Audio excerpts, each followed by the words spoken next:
तो अंगीठी के जैसा तप रहा है। हमें क्या पता। अब खड़ी क्या है? चल जाके डॉक्टर को बुला के लेके आ। गाय भैंसी और बीवी में कोई फर्क दिखता नहीं का? हाँ, सबको एक ही लकड़ी से हाँकते हो।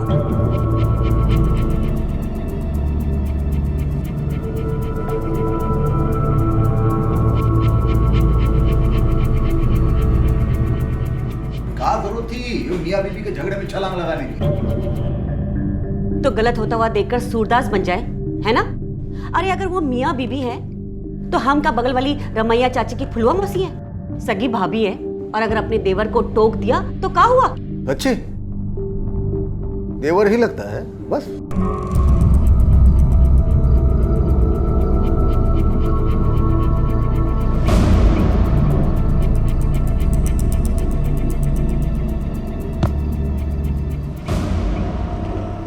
पाखी उधर मत जा, पाखी वहाँ मत जा, वहाँ भूत है।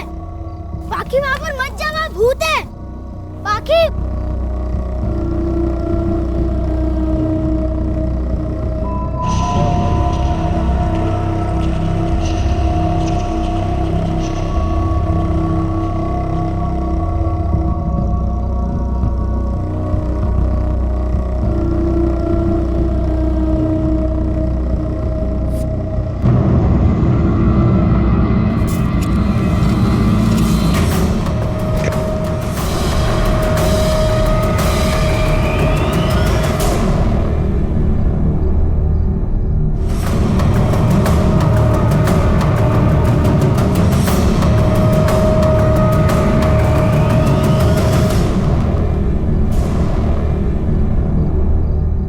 I am sorry. नहीं डॉक्टर साहब, प्लीज मेरे बच्चे को बचा लीजिए डॉक्टर साहब।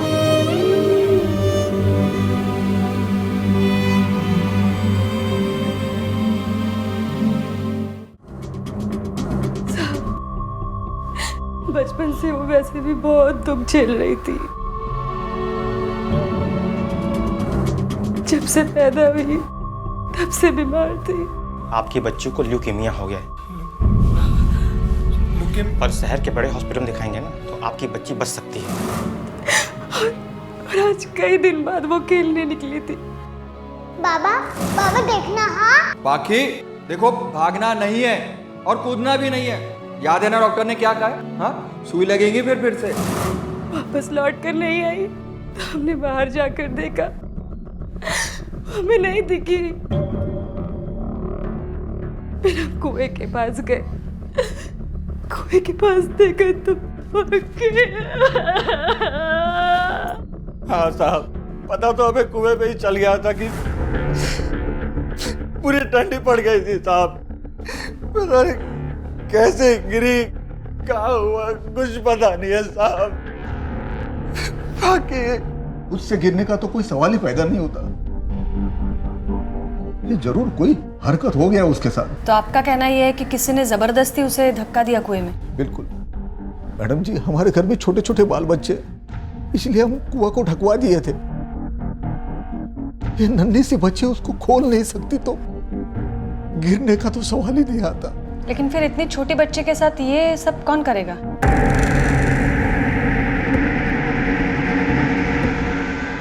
रघुवीर, हमारे भाई।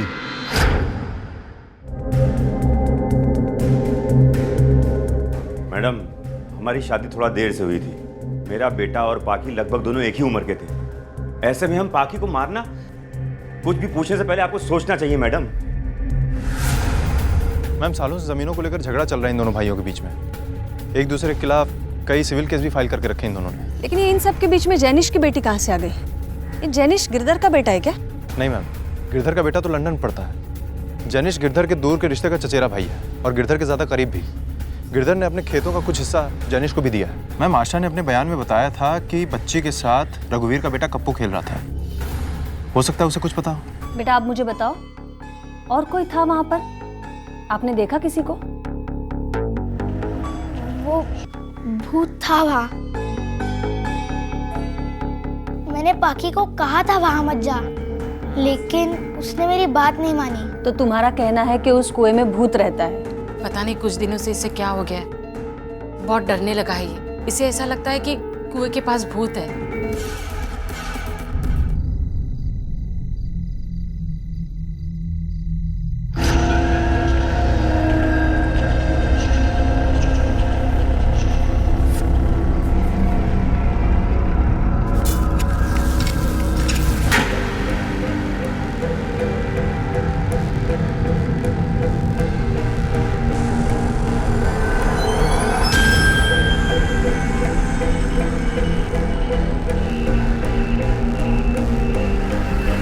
लेकिन डॉक्टर, ये तो ऑब्वियस सी बात है, अगर बच्ची की मौत पानी में डूबने से हुई है तो कि पानी में जो ह्यूमन टिश्यूज मिले हैं वो ह्यूमन टिश्यूज हैं, लेकिन बच्ची के नहीं।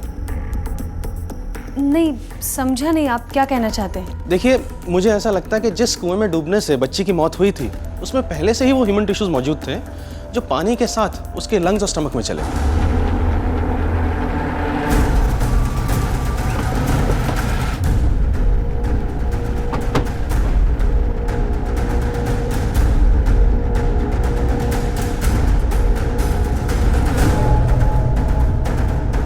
दोबारा से हमारे कुआं में क्या तलाश करने आ रही है आप? और एक लाश निकालनी है कुएं से। लाश? कैसी लाश मैडम? मैम, कुएं में लाश तो नहीं मिली, लेकिन कुछ और मिला है। कदम चलो।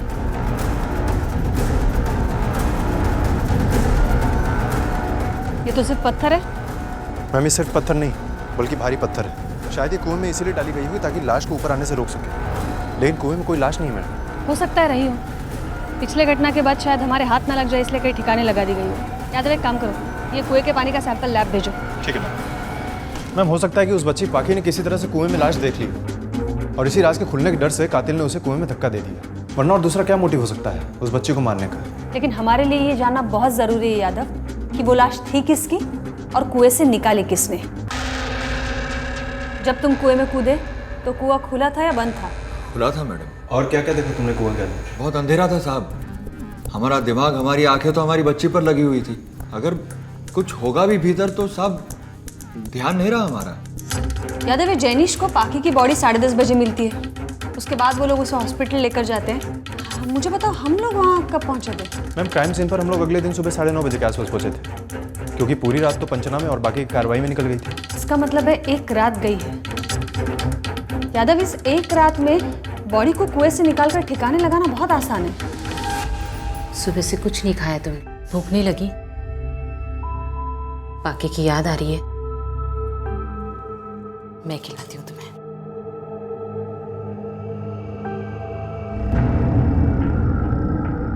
ठीक है, नहीं खाना, मैं तुम्हारे लिए दूध लेकर आती हूँ।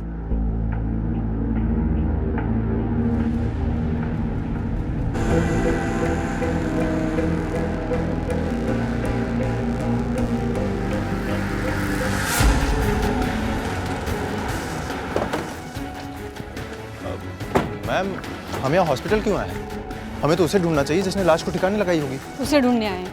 यादव, ये नर्सेस, स्टाफ, वार्ड बॉय, सबसे पता करो बच्चे के साथ यहाँ पे कौन आया था, कितने देर तक रुका था, क्योंकि जो यहाँ पे नहीं आया था वो लाश ठिकाने लगा रहा था।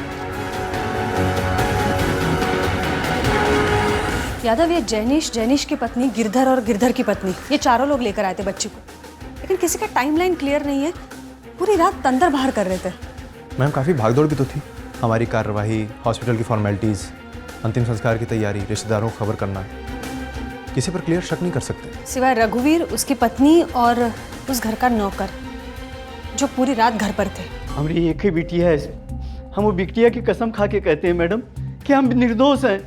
चलो, किसने डाला ये तो पता नहीं, लेकिन कुएं से लाश निकाली किसने ये तो पता होगा ना। पहले तो आपकी इस लाश का किस्सा ही हमें समझ में नहीं आ रहा है। हम इतने लोग इस घर में रहते हैं, अगर ऐसा कुछ हुआ होता तो किसी न किसी को पता तो चलता ना। देखिए मैडम जी, जब से हम वो कुआं बंद करवाए हैं ना, तब से उसको खोले नहीं है। जिस किसी ने उसको खोला है ना, उसी ने यह कत्ल किया है। सालों से टोटी लगी हुई है हमारे घर में, हम सारा पानी वहीं से भरते हैं। कुएं की तरफ जाते हुए हमें बरसों हो गए हैं।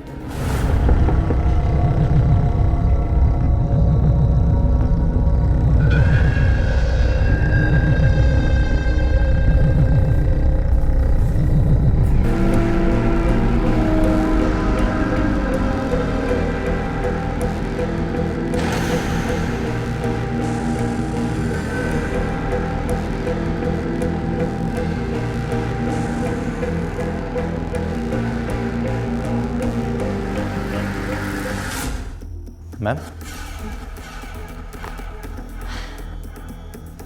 यादव, जिस केस में सामने कुछ दिखाई ना देना, इसकी सिर्फ दो वजह हो सकती है। या तो दोष नज़र का है या फिर नज़रिए का। और मुझे तो लगता है कि हमसे दोनों गलतियां हो रही है। मैम मैं कुछ समझा नहीं। मुजरिम हमारे सामने है लेकिन हम उसे देख नहीं पा रहे हैं, ये हमारे नज़र का दोष है। और हम पहले मुजरिम को ढूंढ रहे हैं, ये नज़रिए का दोष है। हमें सबसे पहले विक्टिम को ढूंढना चाहिए। मैम इतना तो तय है कि मारने वाला उसी घर का कोई मेंबर है, लेकिन अगर मरने वाला उसी गांव का होता तो अब तक हमारे पास मिसिंग कंप्लेंट आ जाती, जो कि अभी तक आई नहीं। इसका मतलब कि मरने वाला गांव के बाहर का है। नहीं यादव, मुझे तो इस चीज़ के चांसेस भी कम लग रहे हैं, क्योंकि अगर मरने वाला बाहर का होता तो वो लोग बाहर मारकर उसे घर पर नहीं लाते।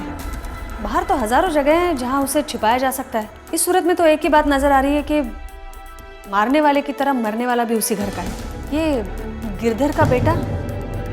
मैम वो तो लंदन में पढ़ता है। तुम्हें कैसे पता? मैडम जी, वैसा तो उसके साथ हमारी बात बहुत कम होती है, तो यहाँ जब दिन होता है वहाँ रात होती है। कंप्यूटर पे हमको चिट्ठी लिख के भेजता है शनिवार के शनिवार, तो उसी से हमको उसका हालचाल मालूम पड़ता है। चिट्ठी बोले तो ईमेल। ये फिलहाल कितने दिन पहले आया था ईमेल? काफी दिन पहले। मैडम जी, आप लोग मेरे बेटे के बारे में इतना जानकारी क्यों ले रहे हैं? मैम तुषार को लेकर हमने मैसेज जो इंक्वायरी की थी उसका जवाब आ गया। पिछले महीने की 15 तारीख को तुषार इंडिया आया था। क्या? Yes ma'am. ये क्या कह रही है मैडम आप? मैडम आपको जिसने भी खबर दी है गलत दी है। इस साल भर से हमारा बेटा यहाँ पर आया नहीं है। जी मैडम, ये सही कह रहे हैं। और ऐसा कैसे हो सकता है कि तुषार लौट कर आए और हमें पता भी ना चले? आपको जरूर कोई गलतफहमी हुई है। आप तुषार से बात करा दीजिए ना इनकी, तभी मानेंगे ये लोग।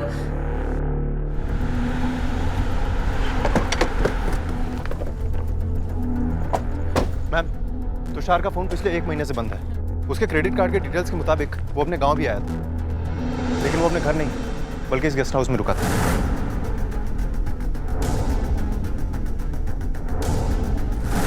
चलो पूछते हैं। हाँ मैडम, इस्लाम का एक लड़का यहाँ रुका था जरूर, लेकिन एक दिन के लिए ही रुका था। Thank you. यादव, ये तुषार सिर्फ एक रात के लिए इंडिया आया था और वो भी अपने घर पर नहीं, यहाँ गेस्ट हाउस पे रुका था। और घर वालों को इन्फॉर्म तक नहीं किया उसने। क्यों? मैम हो सकता है कि तुषार को घर के ही किसी सदस्य से खतरा हो। खतरा तो दुश्मनों से होता है ना मैडम जी। तुषार भैया का उस घर में कौन दुश्मन हो सकता है? उल्टे वो तो अटूट कड़ी थी उन दोनों भाइयों के बीच में, जिससे चाहकर भी कभी वो दो भाई अलग नहीं हो सकते थे। मतलब?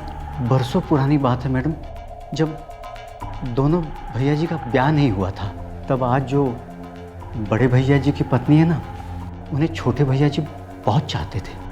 तो आप ये कहना चाहते हैं कि गिरधर सिंह जी की बीवी और रघुवीर सिंह जी, इनके बीच संबंध थे? जी मैडम जी, और उन्हीं से वो पेट से भी थी। रघुवीर के मना करने के बाद जब हम अपनी जान देने जा रहे थे, तब इन्होंने हमारा हाथ थाम लिया।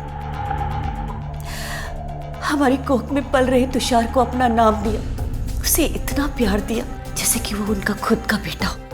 लेकिन ये बात तो सच है ना कि वो आपका खून नहीं है। अभी तक तो महानता का चोला ओढ़े थे आप, आखिर में थक ही गए। हाँ, थक गए हम। आखिर में हर इंसान थक जाता है मैडम, लेकिन तब वो सहारे के लिए अपने बेटे के कंधे पर हाथ रखता है, उसकी गर्दन पर नहीं। हमारी एक गलती ने मैडम उसे पैदा होने से पहले ही दूर कर दिया हमसे। फिर भी खून तो हमारा ही था ना, और वो सब जानता था मैडम। उसके बावजूद भी हमें उतना ही मान देता था जितना बड़े भैया को देता था। तो अब बताइए हम कैसे मारे?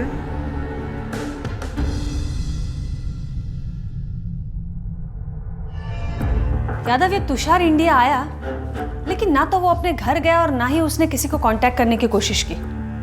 लेकिन फिर भी हर एक घर वाला ये जताने के लिए तैयार है कि वो तुषार से कितना प्यार करता है। अब मुझे कोई शक नहीं है कि वो बॉडी तुषार की ही है। लेकिन मैम सवाल अब भी यही उठता है कि जिस वक्त पाखी को लेकर इतनी भागदौड़ चल रही थी, आस पड़ोस के लोग भी अलर्ट थे, उस वक्त कैसे कुएं से बॉडी को निकालकर कहीं ले जाया गया होगा? तुम्हारे सवाल में ही जवाब छुपा है यादव, क्योंकि जिस किसी ने भी ये सब कुछ किया है उसके पास बॉडी निकालकर ठिकाने लगाने का ना तो वक्त था ना ही मौका। इसका मतलब है बॉडी वहीं कहीं है।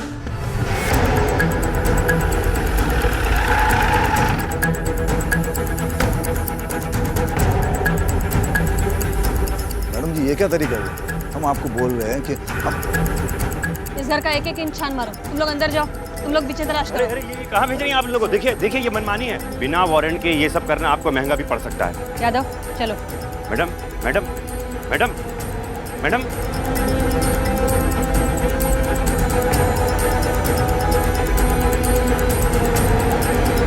मैडम, जब हम लोगों ने कुछ किया ही नहीं है तो फिर आप तलाशी की बात क्यों कर रही हैं? मैडम सुनिए तो। मैडम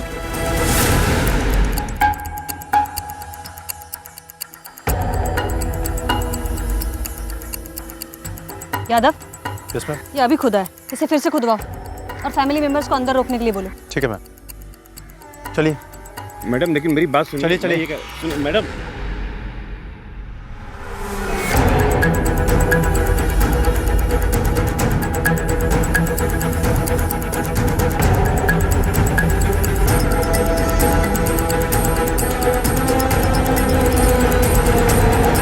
डीएनए टेस्ट रिपोर्ट आ जाने के बाद अब तो कोई डाउट बचा नहीं है कि वो बॉडी तुषार की ही थी। और जो ह्यूमन टिश्यूज बच्ची के लंग्स में और स्टमक में मिले हैं वो भी तुषार की ही बॉडी के थे। डॉक्टर, ये उसकी मौत की वजह और वक्त, इसके बारे में आप कुछ बता सकते हैं? देखिए, उसके सर पर बड़ी गहरी चोट लगी थी, इसलिए डेथ तो इमीडिएटली हो गई होगी। और जो उस बॉडी का हाल है उससे ये बात तो एविडेंट है कि वो बॉडी कम से कम 1 महीने तक तो कुएं में थी। Thanks doctor.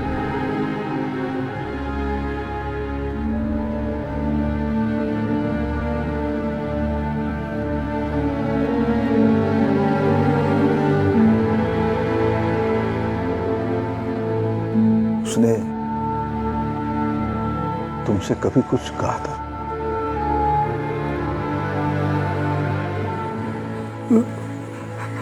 उसने किसी का क्या बिगाड़ा था जो उसको ऐसे?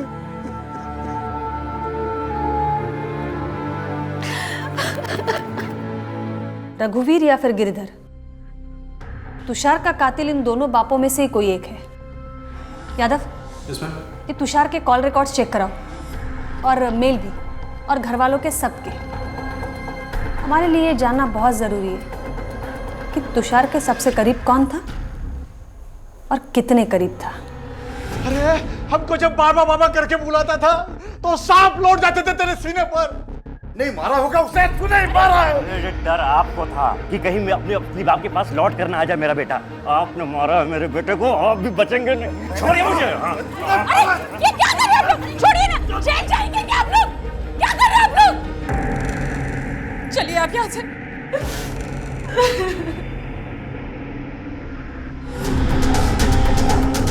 आशा, आशा। यादव, ये हर दूसरे मेल के बाद तीसरा मेल आशा का है। ये तुषार से इतनी करीब थी क्या? उससे माँ बाप से भी ज्यादा। एक काम करो, ये तुषार का जो लास्ट मेल है वो पढ़ो। डियर आशा, एक बहुत अच्छी खबर है। मैंने यहाँ एक बड़ी जगह किराए पर ले ली है जहाँ हम पाखी को उसका अपना कमरा दे सकते हैं। तुम सोच भी नहीं सकती कितना खुश हूँ मैं। 15 की सुबह मैं वहाँ पहुँच रहा हूँ। 16 को हमारी दिल्ली से वापसी की फ़्लाइट है। पूरी तैयारी रखें। मैडम जी, बहुत पुरानी बात है। तुषार और आशा एक दूसरे से बहुत प्यार करते थे। फिर हमारा तुषार लंदन चला गया। हमने आशा के बारे में उससे बात करने की बहुत कोशिश की, लेकिन हरदम वो टालता रहा। वो हमको साफ साफ बता दिया कि उसको उसका जिंदगी बनाना है, और उस बात के अलावा उसके पास दूसरे किसी बात के लिए टाइम नहीं था। मैडम जी, हम समझ गए कि रघुवीर ने जो उसकी माँ के साथ किया वही वो आशा के साथ कर रहा था। उन दिनों जानिश हमारे घर पे रहने आया था। हमने देखा कि लड़का अच्छा है। हमने आशा को सारा हालात समझा दिया, उसको मना लिया, और फिर दोनों का शादी करा दिया मैडम। हाँ, हमें आशा और तुषार के बारे में पता था, लेकिन उस वक्त तो हमारे पास रोटी खाने को भी पैसे नहीं हुआ करते थे। गिरधर भाई ने बदले में ज़मीन देने का वादा किया तो हमने भी शादी के लिए हाँ बोल दी। पर शादी के बाद से अब तक हम खुश हैं, हमारे भी कोई दिक्कत नहीं है। और आशा ने तो कब का उस तुषार को भुला दिया है। तो तुम ये कहना चाहते हो कि तुम्हें पता ही नहीं है कि आशा तुषार के अब भी करीब थी और उससे मेल पर बात भी किया करती थी? ये कैसी बातें कर रही है आप मैडम जी? ना ही आप तुषार के कातिल को पकड़ पा रही है और ना ही हमारी बच्ची के साथ क्या हुआ वो पता कर पा रही है। तो लगे हमारी पत्नी पर कीचड़ उछालने। आप एक काम कीजिए ना, आप ये फाइल बंद कर दीजिए। हाँ, आपकी भी छुट्टी हो जाएगी और हमारी भी। फिर से करीब आ गए थे हम तुषार के। 1 साल पहले। देखिए भाई साहब, आपकी बच्ची को ल्यूकेमिया हो गया है, पर शहर के बड़े हॉस्पिटल में दिखाएंगे ना तो आपकी बच्ची बच सकती है। लेकिन साहब, हमारे पास इतना पैसा नहीं है साहब, हमारी बच्ची को बचा लो। मैं समझ सकता हूँ, मेरे हाथ में कुछ भी नहीं है, सॉरी।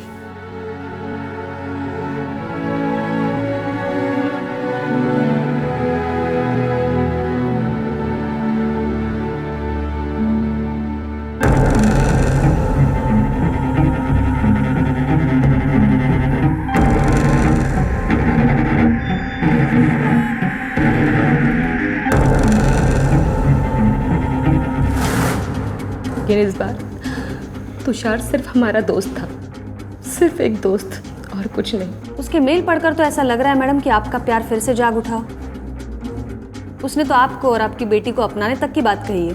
ऐसा वो सोचता था, हम बिल्कुल नहीं सोचते थे। अच्छा, के बावजूद भी तो आप उससे बात करती रही हैं। उसने तो ये भी लिखा है कि वो आपको और पाकी को लेने आने वाला है और आपने भी हामी भरी है उस पर। मैडम, दिल पर पत्थर रख के हामी भरी थी मैंने।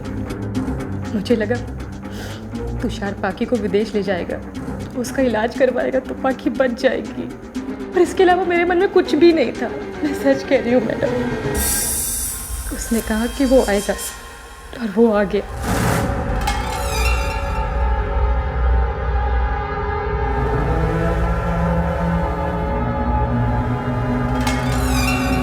लेकिन जब हमें वो लेने आया तो हमारी हिम्मत जवाब दे गई। हमने सोचा कि हम अपने पति को वो दर्द कैसे दे सकते हैं जो तुषार ने हमें दिया। हमने तुषार से मना कर दिया जाने के लिए। वो बहुत नाराज हुआ, बहुत चिल्लाया। उसके बाद तुषार कहाँ गया? मैडम, हमें नहीं पता तुषार कहाँ गया। हमें लगा कि वो विदेश लौट गया। उसके बाद ना ही हमने उसको कोई मेल किया, ना ही मैसेज। पिछले महीने की 15 तारीख को। आपको याद है उस समय कितना बजा था? यही कोई रात को 9 साढ़े 9 बजे का टाइम था। ठीक है, आप जा सकती हैं, ज़रूरत पड़ी तो फिर बुला लेंगे। जी मैडम।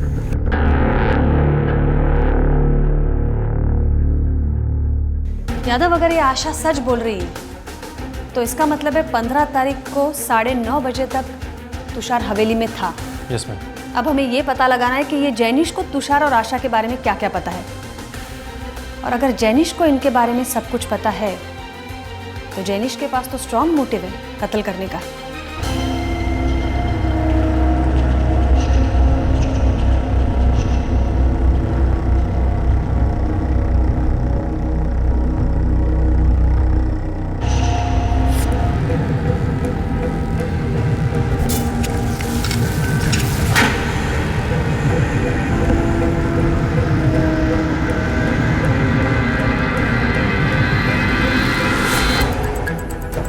नाम क्या तुम्हारा? बब्बन। ये आशा सिंह यहाँ आती है पता है हमें। उसके अलावा उसके घर से यहाँ कौन कौन आता है? मैम, आशा सिंह के अलावा कभी कभी गिरधर जी आते थे, कभी अकेले आते थे, कभी अपनी पत्नी के साथ आते थे। और कौन आता था? मैम, और तो कोई नहीं आता था यहाँ पे। रजिस्टर दिखा।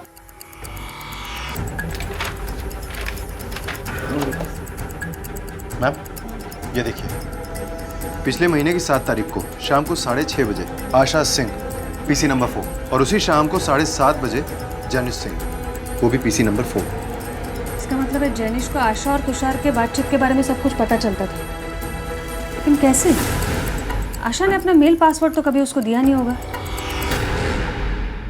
कैसे पता चलता था? सर, मेरी कोई गलती नहीं सर। मैडम, मैं सब कुछ सच सच बताता हूँ। आशा के जाने के बाद उनका पति जैनिश कभी कभी आया करते थे और वो वही पीसी यूज करते थे जो आशा यूज करती थी, और इसके लिए वो मुझे 500 रुपये दे दिया करते थे। तो मैंने सोचा था कि 500 रुपये देने के बाद, और उनका पति है तो मैंने उनको पासवर्ड बता दिया। तो हाँ, ये सच है, हमें पता चल गया था। आग लग गई थी हमारे बदन में जब हमें यह पता चला कि हमारी बीवी पिछले 1 साल से हमें धोखा दे रही है। उस दिन बपन की दुकान से गुस्से में हम घर लौटे इन सारी बातों का जवाब लेने, लेकिन नफरत करते हम उस तुषार से। हम उसे दोस्त समझकर बात करते थे और वो फिर भी हम उससे बात कर रहे हैं। तुम्हारे पापा को धोखा दे रहे हैं सिर्फ तुम्हारे खातिर। आशा को उम्मीद थी कि पाखी के इलाज के लिए तुषार उसे पैसे देगा, इसीलिए उससे नफरत करने के बावजूद भी उससे बात करती रही। और जब तुषार यहाँ आशा और पाकी को लेने आया 15 तारीख को लंदन से, तो उसको तुमने मार डाला और उसकी लाश को कुएं में फेंक दिया। क्या? ये आप क्या बोल रही है मैडम? हमें तो इस बारे में कुछ पता ही नहीं है। और वैसे भी जब तुषार मरा उसके 2 दिन पहले हम दिल्ली गए हुए थे, वो फसल मंडी में एक आदमी से मिलने 3 दिन बाद लौटे थे। फिर हम तुषार को कैसे मार सकते हैं? मैम, जानिश सही कह रहा था। तुषार की कत्ल वाली रात से 2 दिन पहले वो दिल्ली के लिए निकला था और अगले 3 दिन बाद वो वापस लौटा, और इस दौरान वो दिल्ली में ही था। लेकिन ये जैनिश ने अगर तुषार को नहीं मारा है तो तुषार का कत्ल किया किसने? मैडम, मेरा बेटा कप्पू कहीं गायब हो गया है और मुझे लगता है ये मेरे बड़े भाई की हरकत है। तो उसी ने कप्पू को उठाया होगा। मैडम, ऐसा क्यों लग रहा है आपको? ये सब करके उनको क्या फायदा मिलेगा? मैडम, मन की शांति। उसको लगता है कि मैंने तुषार को मारा है, इसलिए उसने मेरे बेटे कप्पू को उठा लिया है। सीधी सी बात है मैडम। मैडम आप चलिए, ऐसा ना हो उससे पहले कहीं कुछ मेरे बेटे के साथ कुछ उल्टा सीधा। देखिए, ऐसा कुछ नहीं होगा। Yadav, yes ma'am. चलो। सुबह से यही था वो। पाखी के मरने के बाद वैसे भी वो कमरे से बाहर नहीं निकलता था। खेलना तो जैसे भूल ही गया था वो। किसी से भी बात नहीं करता था वो। पप्पू का रूम दिखाइए। हाँ, ये आपके बेटे ने बनाई है? हाँ, उसे ड्राइंग का बड़ा शौक है, उसी ने बनाई है। मैम, ये लॉलीपॉप्स। और लॉलीपॉप्स का भी बहुत शौक है?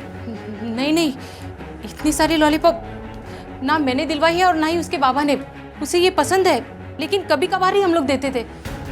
ये यहाँ कैसे आई इतनी सारी? यहाँ और भी है।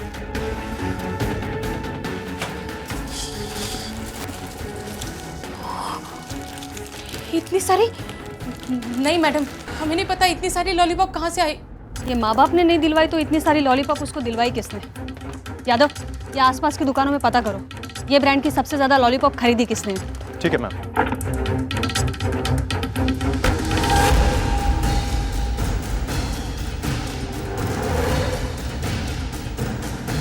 सुनो, इस ब्रांड की लॉलीपॉप तुम अपनी दुकान में रखते हो? हाँ, रखते तो हैं सर। सबसे ज्यादा क्वांटिटी में कौन ये खरीदता है?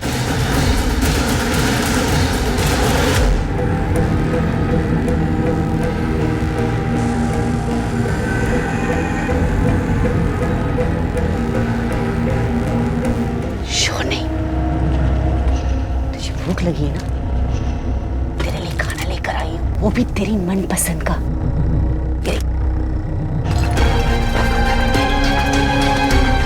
बंद करो ये तमाशा अभी। तुम्हें क्या लगा ये सब करके बच जाओगे?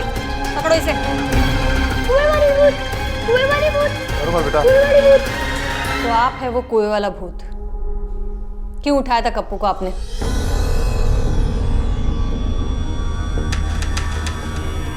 डर था हमें कि वो हमारा राज किसी को बता देगा। कैसा राज? आज हमारी जिंदगी का सबसे खुशी का दिन है। सही कहते हैं लोग कि अपना खून अपना ही होता है। क्या बोलना चाहते तुम? साफ साफ बोलो। ये लिफाफा में क्या है? अरे हाँ, ये लिफाफे में ना लंदन की टिकट्स हैं। हमारे बेटे ने भेजे हैं, हमें लंदन बुलाया है। लंदन? तेरा बेटा? हाँ, मेरा बेटा तुषार। जिस इंसान ने उसे जिंदगी दी, अपना नाम दिया, बाप ना होकर भी बाप का प्यार दिया, उस इंसान से एक ही झटके में उसने बाप होने का दर्जा छीन लिया। एक रात पानी पीने उठे तो कुछ आवाजें सुनाई थी। खिड़की पर जाकर देखा तो तुषार हमारी आंखों के सामने खड़ा था। वो आशा को धोखा देने के बाद उसका घर उजाड़ने के लिए लौट आया था और आशा ने उसे मना कर दिया। हमारे हर सवाल का जवाब झूठ में दे रहा था। रघुवीर को टिकट भेजने की बात से भी साफ मुकर गया वो और हमारी कसम खाकर बोलने लगा कि माँ, बाबा ही हमारे असली पिता हैं, उनकी जगह और कोई नहीं ले सकता। हम बर्दाश्त नहीं कर पा रहे थे। हमने उससे बोला कि उसे जो कुछ कहना है अपने बाबा के सामने जाकर। मैडम, हम उसे मारना नहीं चाहते थे, लेकिन वो गिर गया था हमारी नजरों से और उसकी लाश कुएं में डाल दी।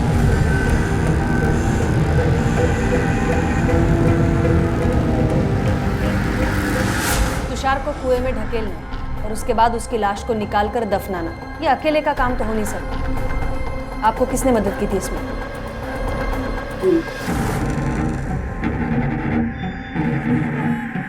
तुषार के बारे में तो आपने बता दिया। अब बताइए, पाखी को क्यों मारा? हमने पाखी को नहीं मारा। झूठ मत बोलिए। भला हम झूठ क्यों बोलेंगे? जब हम एक खून कबूल कर सकते हैं तो हम और खून भी तो कबूल कर सकते हैं ना। सबकी सजा बराबर ही है ना।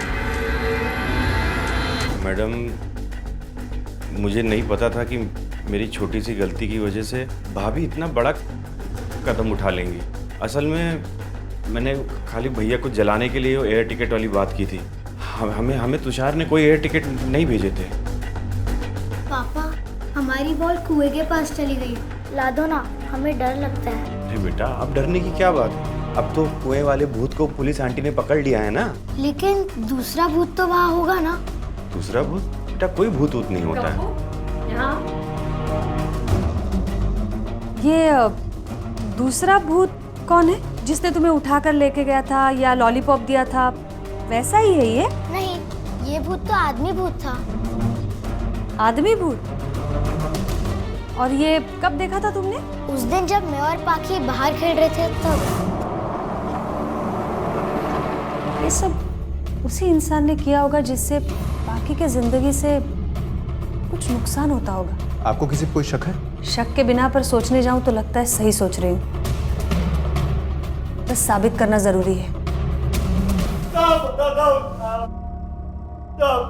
पाखी को मैंने कुएं में धक्का मारा था साहब। मैंने ही मारा था। क्यों मारा अपनी बेटी को तूने? मैं आशा को रोते रोते पाखी से बात करते हुए सुना था साहब। बहुत तकलीफ हुई हमें। उसकी मजबूरी, उसका दुख, उसकी छटपटाहट ने हमें अंदर तक हिला दिया था साहब। पाखी के खातिर ही ये सब झेल रही थी और वो पाखी तो आज नहीं तो कल मरने ही वाली थी साहब। बहुत बीमार थी, इसलिए मैंने अपनी बेटी को मारते हुए शर्म नहीं आई तुझे? अब तू डिसाइड करेगा कौन कब मरेगा। जानिश अपनी पत्नी आशा से टूटकर प्यार करता था, इतना कि वो उसके लिए कुछ भी कर सकता था, जो कि उसने किया भी। तो फिर इनसे चूक कहां हो गई जिसने इन्हें अपनों का ही कातिल बना दिया? असल में वो चूक थी मर्यादा। हर रिश्ते की एक मर्यादा होती है और इन सभी ने कहीं ना कहीं उस मर्यादा की सीमा को लांघा। अगर रघुवीर ने अपने और तुषार के आज के रिश्ते की मर्यादा को तोड़ने की कोशिशें ना की होती तो तुषार की मां के मन में तुषार और गिरिराज के रिश्ते को लेकर डर ना जागता। और अगर खुद तुषार ने अपनी मर्यादा का ख्याल रखा होता तो वो परिस्थितियां ही पैदा ना होती जिसमें उसे अपनी जान गंवानी पड़ी, और वो भी अपनी मां के हाथों। आशा ने अपनी बच्ची की जान बचाने की मजबूरी में और जैनिश ने आशा को लेकर अपनी असुरक्षा की भावना में अगर एक दूसरे से अपनी हालत, अपने दिल की बात ना छुपाई होती तो शायद उनकी मासूम बच्ची पाखी आज जिंदा होती। अब मैं अनूप सोनी आपसे विदा लेता हूं। फिर मुलाकात होगी अगले एपिसोड में एक और चौंका देने वाले केस के साथ। तब तक अपना और अपने परिवार का ख्याल रखें और देखते रहें क्राइम पेट्रोल डायल 100। सबक एक को सीख हम सब। जय हिंद।